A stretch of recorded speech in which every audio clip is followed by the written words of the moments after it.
Hello, everybody. I'm Peter Goldstein, founder and chief synergy officer at the vegan community.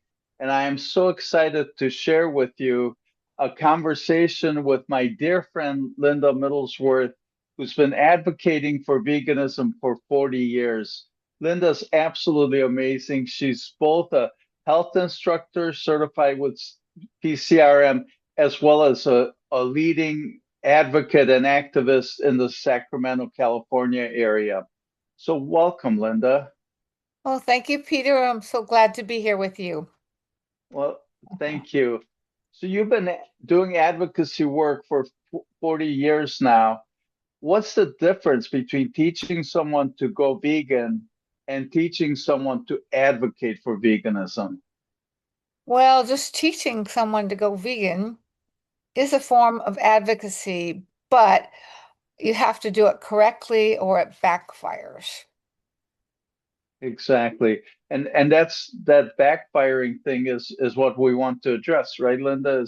Is find ways to get around that backfiring, to prevent the backfiring, and to actually be able to plant some seeds and that we can nurture and help somebody see the benefits and change their lifestyle to one that benefits the environment, animal justice, as well as their health.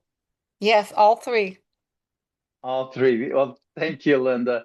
So let me ask you a couple of questions, Linda. Give me a real scenario where someone might approach advocacy wrong versus right. Well, I think one of the worst things that a vegan can do is to tell other people directly that they should go vegan. Because when you do that, you don't know their background. You don't know their feelings about the word vegan. You don't know what they're thinking about as far as their own traditions and their own lifestyle. So you're making assumptions that no matter who they are, they should just go vegan. And this is a big mistake because you'll hit some nerves right away with many people making assumptions that they even want to know what a vegan is or what it means. Either way, you have to kind of talk to them about themselves first to find out what they're thinking, what they're believing in already, and what their traditions are, and even their thoughts if they're anti-vegan or not. You need to Right. discover that, and you can get to that very directly and not very difficult way. Beautiful. So that's what you would have vegans practice skills on, learn skills on, so we can approach our friends, people we just meet, community groups, so that we don't get that push away and don't create the frustration and can build a relationship and keep a relationship that we may already have. So Linda, when you're teaching advocacy skills versus teaching about veganism, what changes about in your approach? Well, for one, I do it in a passive way first. One way to do that passively, if you are a vegan yourself, and remember the word vegan is not a diet, it means do no harm or exploit other beings as best you can.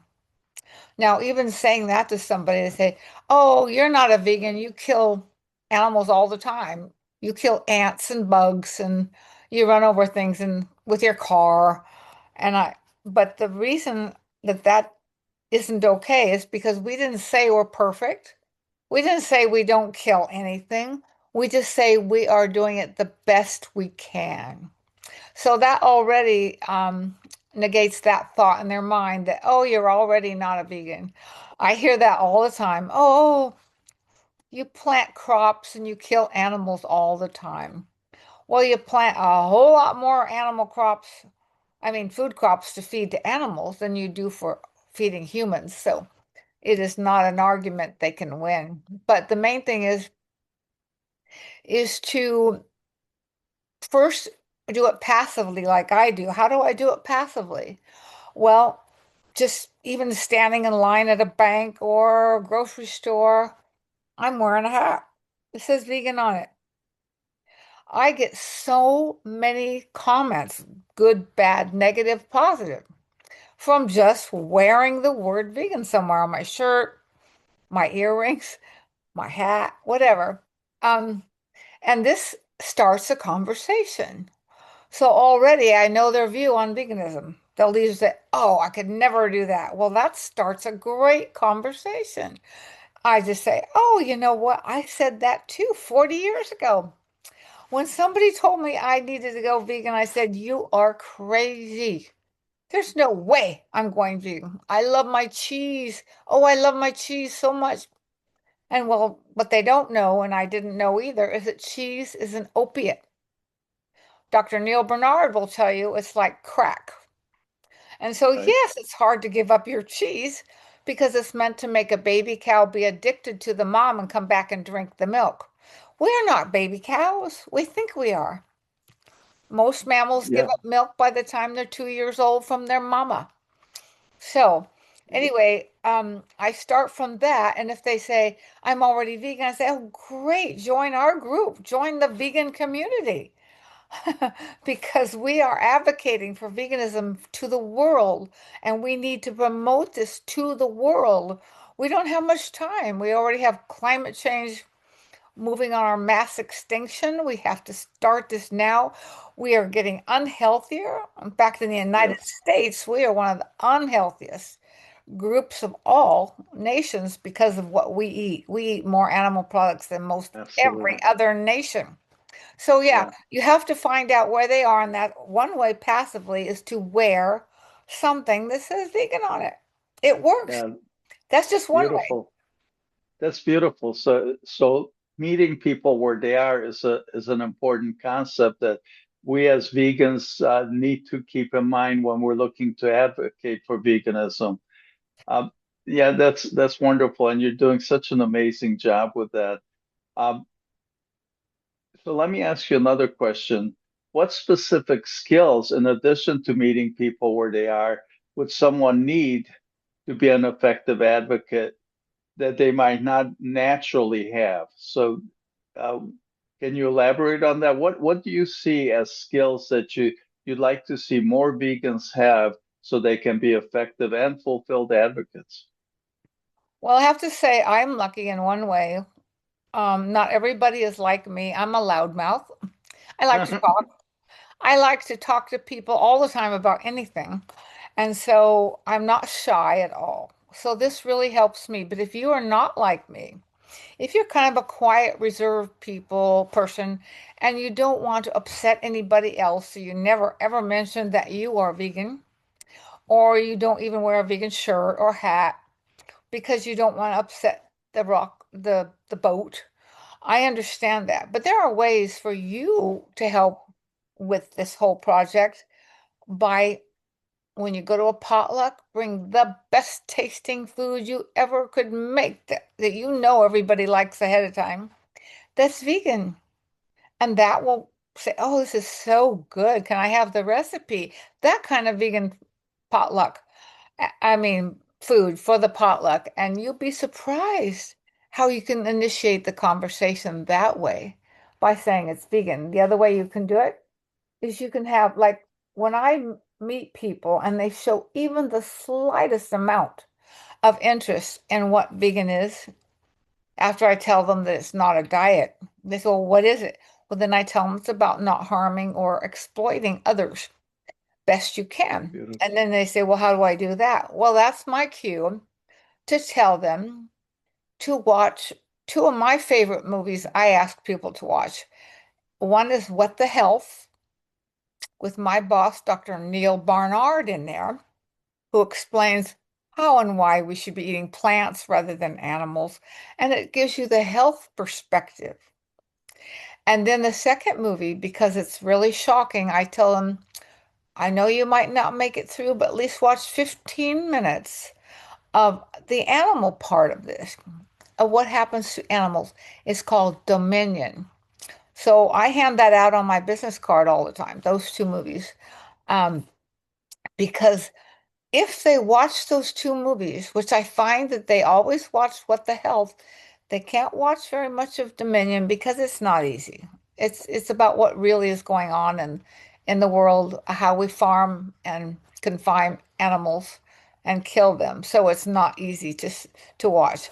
I don't like watching it. I did the first time because I want to know everything they do. But not everybody can do that. That's okay. 15 minutes is great if you can get through that 15 minutes. But you've seen Excellent. enough of what happens. So I think Yes. having that information for them ready available, like I put it on my little business card, guess what? And then they can also join the vegan community because we have Yeah, all kinds of resources on there. So put absolutely. that on your card too. Thank you. Thank Mhm. you, Linda. So, one more question. Why do you think systematic advocacy skills training doesn't really exist in our community, in our movement? One reason it doesn't really exist very well is because of the word vegan has been usurped by the meat, dairy, and egg industries, Right. and even the fur industries, lots of industries. They actually Yeah. pay people to advocate against Right. vegans, and they claim all kinds of untrue things Right. like you can't get enough Yeah. protein. All plants have protein, so we get all the protein we need. Absolutely. Um, Yes. I'm sorry. I didn't mean to interrupt you. Go ahead. and so if the word is usurped and people think of vegan as a negative word, Yeah. then it's very hard for people to want to even look at it or Yeah. think about it or Right. even join it. So I think it's our job as vegans to talk about the word vegan when you can. Any Right. chance you can, like making food that's vegan, and they talk about it that way. And one way I do it all the time, which is so easy to do, I'm always having trouble on my computer, so I call Apple Care. I pay for Right. them. So they have to answer the phone. And when they do, they end the end of the conversation after they help me fix whatever my technical problem is. They always say, and this happens at banks, it happens everywhere, is there anything else I can do for you? Beautiful. If I'm talking to an Yeah. insurance company, I don't care. They always end with that question. That's And a that's great my question. cue. I say, yes, you know, you can really help yourself and the animals and everything if you go vegan. And then I get Yeah. the conversation started. One time on the phone, I was talking to Apple Care. She watched a whole movie with me after she talked to me. Oh my Online, goodness. Wow. So online. clearly you have some amazing skills that probably the average vegan could learn and advocate because if we learn to plant seeds, if we learn to be confident, proactive advocates, then I think we can move the needle on the vegan world. And so our approach then is to empower vegans, people who already understand all this, people who are already vegan to share this information, find the skills, the strategies, the confidence, and practice the pushbacks and practice their conversation skills and learn how to approach different situations. And that's really what the Vegan Advocacy Academy is looking to train more vegans so that we can all be confident, skilled, effective, and that leads to fulfillment. So we can all be fulfilled advocates because we are vegan. We're vegan because we're compassionate. We're vegan because we care. And there's something in our hearts that really hurts when we see our friends, our relatives are suffering with chronic diseases, or when we know that the things that they're eating is harming the environment and animals. We really care, and to be able to learn these skills is it will make a difference in the world. So one last question for you, Linda. Why do you think that at this point there's not an organizational platform, an academy that specifically focuses on building skills with current vegans, people who are vegan, but building the skills for advocacy? Why don't we have that yet? Well, we do have that now with the vegan community. I mean, Mhm. we do have that, and we do have different doctors and organizations like Physicians Committee for Responsible Medicine, and we have like events happening all around the world now, which helps to promote. um, our vegan community and to promote veganism. Right. So the reason we don't have that many, though, is again because the word vegan has been usurped by the meat and dairy industry, and they're constantly even getting paid to disparage any vegan posts. They actually get paid to say something negative about. You're going to be very weak if you eat only plants. You're going to die early. They even say Mhm. things like, you're not going to get enough protein, but you're not going to have, um, you're also going to, can you believe they even say you're going to lower your heart disease if you eat beef? Sure. And guess who Right. promotes that? The Beef The Council. beef industry. Yeah. So we have to fight back against the meat, dairy, and egg industries, especially to let people know that we can be healthy, that there are recipes, that there are the places to go, like the vegan community, to find these resources to help you. Right. I mean, I'm 82 and I'm very, very strong. I don't know if you can see it, but I got muscles, baby. That's because I work out. Absolutely. Protein has nothing to do, eating enough protein is a problem because we get too much protein from the wrong sources. Right. And that's more dangerous than having Yeah. no fiber. Right. So it's been So, usurped, and I think that's one of the main reasons that we really need to fight hard to get the word vegan out there as much as we can and have absolutely. resources for vegans to do that. Exactly. And Linda, thank you so much. And you're such an amazing advocate, and I can listen to you tell your success stories forever. You are amazing. And again, what we're looking for is for vegans to be learning from people like Linda, to be learning from coaches, from communications, interpersonal communications coaches, from relationship coaches. Uh, so for skills, for emotional well-being, as well as for all the content in veganism. So how do we advocate? It takes the skills to communicate. Takes the skills to listen better. It the strategies, and that's what the Vegan Academy is for. And with this, I would like to invite everybody who's an expert, who's written books or published blogs, have done talks, anybody who's found their own advocacy style to share that. And the Vegan Academy is all about, in a sense, the knowledge transfer from the successful leaders and experts, so that all vegans can be much more successful and therefore much more fulfilled advocates. So please click the link that I've just shared and follow it and come to the page it will take you to and on the vegancommunity.com. It will explain to you our course creator program. So currently we have an amazing opportunity for 6 course creators to launch this academy, to be the first to create their courses. We're going to cover all the professional costs, so the coaching, the guidance, the video editing, uploading the courses, just just about everything. We'll even create marketing toolkits so you can market the programs and the courses and the academy. And of course, we do all this with the revenue share model. So if you'd like to take part in what may be the next thing to change the numbers of vegans, to move the world forward to a, a world that will benefit everybody in so many ways, please click the link, come to the page, read about it, and apply. I look forward to your application. Thank you for watching.